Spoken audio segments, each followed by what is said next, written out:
네, 안녕하세요. 전 한국예술종합학교의 미술이론과 진휘연입니다.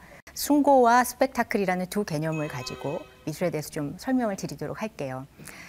먼저 제가 질문을 하나를 드리면, 여러분들이 어떤 예술 작품을 봤을 때 와, 참 좋다, 매력 있다, 이렇게 느낄 때 그 이유가 어디 있을까? 한번 생각해 보셨는지 궁금하고, 또 하나는 과연 내가 이렇게 느끼듯이 다른 사람도 나처럼 이렇게 참 좋다, 매력적이다 이렇게 느낄까라는 질문입니다. 결국 예술 작품을 봤을 때 우리에게 과연 객관적 기준이라는 게 존재할까? 내지는 인간이라면 보편적으로 같은 어떤 마음을 느낄까라는 질문에 대한 답으로 숭고의 개념이 있어요. 그래서 숭고가 뭘까? 그 부분에 대해서 먼저 잠깐 얘기를 드리겠습니다. 숭고 하면은 약간 느낌이 종교적인 듯한 느낌이 나죠. 네. 숭고가 아주 고대부터 있었던 개념입니다. 근데 그때 숭고는 정말 압도적인 위대함인데, 그것이 물리적인 압도적, 그러니까 크기나 어떤 양이나 또는 미학적 또는 도덕적 또는 종교적, 또 이데올로기적 이런 것들의 어떤 압도함을 우리가 보통 숭고라고 얘기했습니다. 그리고 아주 고대 철학자부터 그 숭고에 대해서 많이 논의가 있었어요.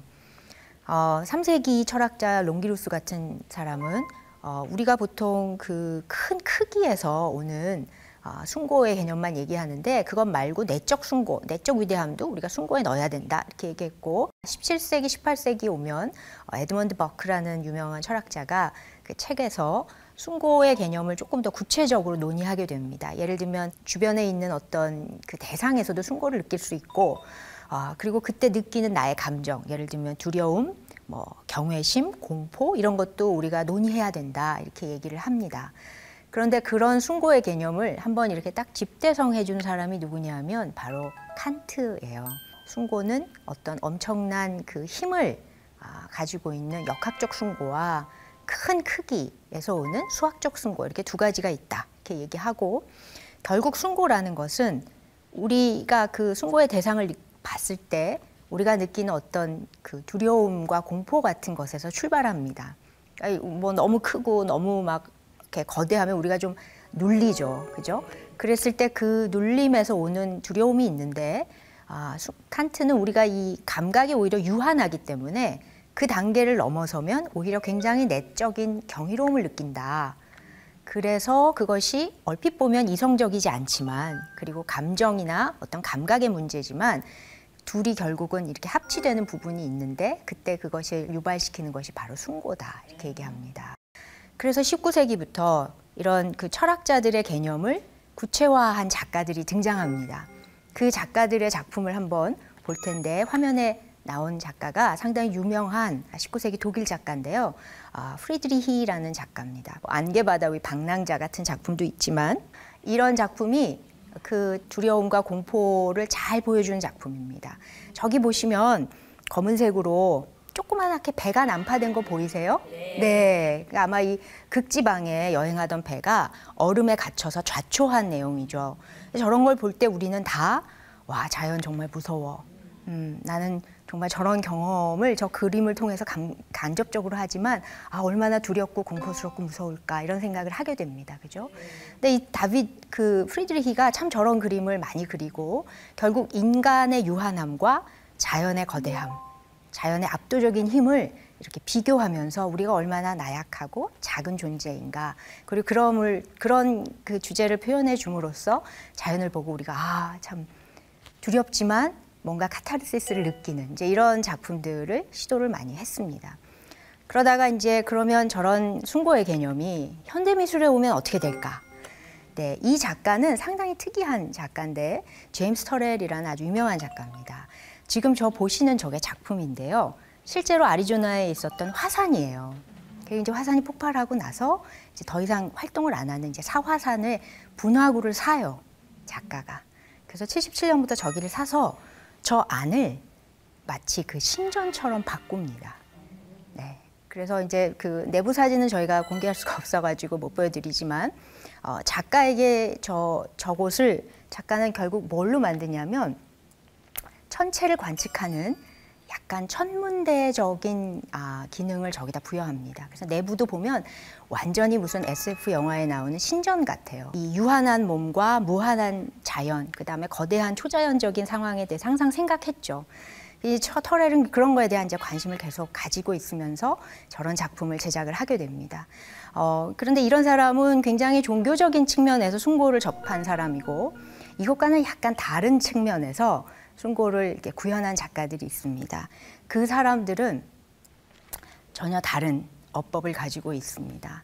그리고 그들이 주장하는 내용에 잘 맞는 키워드가 스펙타클이라는 개념입니다. 네, 그래서 여기서 스펙타클이 나오는데요. 스펙타클 하면 역시 그런 우리가 예측하지 못했던 어떤 대단함을 보고선 나오는 감탄, 와, 멋지다 라고 얘기하는 그 장면이 주는 어떤 힘 같은 것을 우리가 이제 스펙타클이라 그러죠. 결국은 어떤 숭고랑 비슷한 내용인 것 같아요. 경이로움, 내적 만족감을 주는 거대함 같은 것들이죠. 그리고 이 스펙타클의 개념이 굉장히 잘 구현된 장르가 어디냐면 현대 건축이에요. 20세기 건축가들 중에 우리가 흔히 말하는 이제 스타 건축가들이 있습니다. 유명한 사람들. 이런 분들은 건축이 가지고 있는 전형성을 벗어나서 작품을 많이 하죠. 지금 보시는 것처럼 뒤에 스페인에 지은 빌바오 미술관입니다. 구겐하임 미술관인데 건물을 마치 이렇게 종이장 이렇게 쭉 이렇게 구겨서 마치 만든 것처럼 그 건물이기보다는 약간 조형물 같기도 하고 조각 같기도 하게 건축을 하는 걸로 상당히 유명합니다. 그래서 내부에 들어가도 상당히 내부가 불규칙한 그런 특징이 있는데 이런 이제 건축을 한다든가 또는 이것도 역시 프랑크 게리의 작품입니다. 집이 멋있죠? 정말 춤추는 것 같이 이렇게 막 율동이 느껴지는 정말 집 제목 자체가 댄싱 하우스입니다. 근데 이것도 이제 결국 구체적으로 우리가 전형적인 건축에서 기대했던 것과 많이 다르잖아요. 네, 이런 것들을 우리가 보통 스펙타클하다 이렇게 얘기합니다. 그래서 결국 스펙타클은 우리에게 기쁨을 주는 어떤 압도적인 이미지이지만 문제가 있습니다. 문제가 뭐냐 하면 그 뒤에 결국 그게 쉽게 나오는 게 아니라 엄청난 자본을 요구한다라는 점입니다. 네, 당연하겠죠. 저런 이제 그 건축가나 또는 이제 유명한 미술가들은 상당히 거대 자본들과 엄청난 이제 구조를 가지고 조직을 가지고 작업을 하는 사람들입니다. 그래서 이 스펙타클의 사회라는 책이 나왔던 1960년대에 프랑스의 기드보라는 철학자와 그의 그 친구들이 만든 국제 상황주의자라는 그룹이 있었습니다. 그 사람들은 다 이 스펙타클화되어가는 도시에 대해서 굉장히 불만을 표하고 그걸 많이 비판했습니다. 왜냐하면 자본이 우리를 이렇게 오도하고 있다. 개인이 가지고 있는 창의력을 오히려 말살시키는 것이다라고 상당히 이제 반자본주의적 시각을 가지고 있었습니다. 그래서 스펙타클 하면 이제 가짜 현실이다. 거기 속으면 안 돼. 이러면서 이제 굉장히 비판적인 논지를 많이 표했지만 그렇게 굉장히 저항했지만 실은 안타깝게 사회는 점차 스펙타클에 압도될 수밖에 없는 거죠. 네, 그래서 이제 미술도 마찬가지입니다. 현대 미술에서 아주 유명 작가들 중에 많은 작가들은 상당히 거대한 크기로 정말 말 그대로 우리를 압도하는 작업들을 제작을 하죠. 서울 그 국립현대미술관 서울관이 개관했을 때 거기 이제 몇 년 동안 설치되었던 서도 작가의 집 속의 집 속의 집 속의 집이라는 작품입니다. 네, 저 작품은 이렇게 반투명해 보이는 천으로 집을 만드는데 집이 구조가 두 개예요. 겉에서는 큰 서양식 집이 있고 그 안에 이렇게 걸어 들어가면 그 작가가 어렸을 때 살았던 작은 한옥집이 그 안에 이렇게 매달려 있습니다. 그래서 지금 관객들이 저 밑에 이제 들어가는 사이즈를 보면 알겠지만 엄청난 크기의 작품이고 우린 당연스럽게 저길 들어가면 그 크기와 그 완성도와 그다음에 이 집들이 막 이렇게 중첩돼 있는 이런 모습들에 상당히 매료를 느끼며 와, 이 작품 참 멋있다. 너무 아름답다. 이렇게 얘기를 하게 되는 거죠. 또는 이 줄리 모레투라는 여성 작가의 작품인데 엄청난 크기의 21세기식 일종의 벽화입니다. 네, 그 뉴욕의 골드만삭스 로비에 있는 큰 크기의 작품인데 저런 작품들은 이제 엄청난 크기의 막 판넬들에다 작품을 한 다음에 막 그걸 다시 이어붙이는 정말 거대 프로젝트입니다. 근데 관객들은 이런 작품들에 상당히 흥미를 느낄 수밖에 없죠. 네. 그래서 이런 작가들 못지않게 유명한 그리고 정말 거의 이런 스펙타클의 선두에 서 있다라고 얘기되는 작가가 미국의 제프 쿤스라는 작가입니다. 네, 제프 쿤스는 지금 뭐 활동하는 작가 중에 거의 뭐 5손가락 안에 늘 들 수 있는 그런 정말 탁월한 작가입니다. 그런데 제프 쿤스 작품이 좀 흥미로운 게 굉장히 일상적 소재를 많이 선택합니다. 예를 들면 강아지인데 강아지를 그 구조물을 만든 다음에 흙을 덮고 거기다 실제로 꽃을 심어요.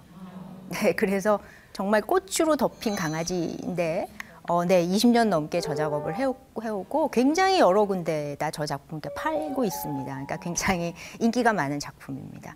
사람들이 좋아하는 이유가 지금 여러분들 같은 거죠. 다 똑같이 참 예쁘고 친밀한데 게다가 예술이 이렇게 크게 그러다 꽃으로 덮은 강아지라니 너무 아이디어도 기발하고 재밌다. 네, 이렇게 생각을 하시겠죠. 그래서 상당히 인기 있는 작품입니다. 그래서 이 쿤스는 이런 식의 상당히 대중적이고 아주 일상적인데 그러니까 누구나 어떤 격 없이 접근할 수 있는 작품인데 굉장히 크고 아주 거대하게 만들면서 매력을 보여주고 있죠. 예를 들면 이런 튤립이라는 작품도 상당히 큰 크기로 메탈로 만들었습니다. 이 앉은 발레리나라는 작품도 뉴욕의 락펠러 센터 앞에 만든 이제 거대한 조형물이죠. 역시 상당히 익숙하고 신숙하지만 실은 저 뒤에도 굉장히 자본집약적 프로세스가 있는 거죠. 네, 그래서 우리는 저런 것들 보고 재밌다, 너무 좋다, 와 제프 쿤스 대단하다 이렇게 얘기하지만 실은 일반적인 그냥 개인 작가들은 참 하기 어려운 작품입니다. 네, 이런 그 숭고의 개념에서 우리가 느꼈던 공포, 불안, 어떤 두려움을 약간 극단적으로 적용하는 작가들이 있어요. 이 사람들은 지금 여기 보시는 것처럼 이 데미안 허스트라는 영국 작가인데요. 소나 동물을 이렇게 한 마리를 이렇게 반으로 자릅니다. 그런 다음에 그걸 이렇게 떨어뜨리고 그 사이를 관객이 지나가면서 이렇게 관람할 수 있도록 해서 상당히 유명하지만 반대로 어떻게 보면 좀 비인간적이기도 하고 우리가 봤을 때 이게 되게 너무 도덕적으로 옳지 않다라는 생각 또는 너무 끔찍하다, 너무 막 폭력적이다 이런 생각을 많이 합니다. 근데 이 숭고의 개념을 그런 식으로 감정의 어떤 두려운 부분이나 이렇게 거부하려고 하는 마음을 더 강하게 작업에서 구현해내는 작가들이 있습니다. 그 사람들은 뭐 인체를 막 왜곡하고 동물을 정말 저렇게 막 거칠게 다루고 상당히 비인간적인 이미지들을 만들어냅니다. 그런데 관객들은 그런 사람들에게 상당히 끌립니다. 이유 중에 하나는 지금 동시대 그 시각 문화가 너무 폭력적이고 여러분 뭐 게임도 영화도 광고도 사진도 너무 폭력적이고 굉장히 자극적이기 때문에 우리의 그 눈높이가 저런 자극적인 것에 상당히 많이 맞춰졌습니다. 네, 그래서 현대미술 작가들이 겪는 또 다른 어려움이 그런 이제 스펙타클과 숭고가 보여줬던 그런 거대함이 너무나 자극적이고 충격적인 방식으로 갈 때 이렇게 개인 작가나 또는 그것을 거부하는 작가들이 관객들한테 어필할 수 있는 방법이 상당히 제한적이라는 겁니다. 그래서 앞으로는 현대미술에서 과연 그런 훨씬 더 다른 생각을 하는 사람들이 단순히 관객들에게 어떤 압도적인 것으로 다가가지 않고 다른 방식으로 얘기하려는 작가들을 우리가 더 발굴해서 후원할 수 있는 방법이 뭘까 생각해보는 시간들을 가질 수 있었으면 합니다. 네, 들어주셔서 감사합니다.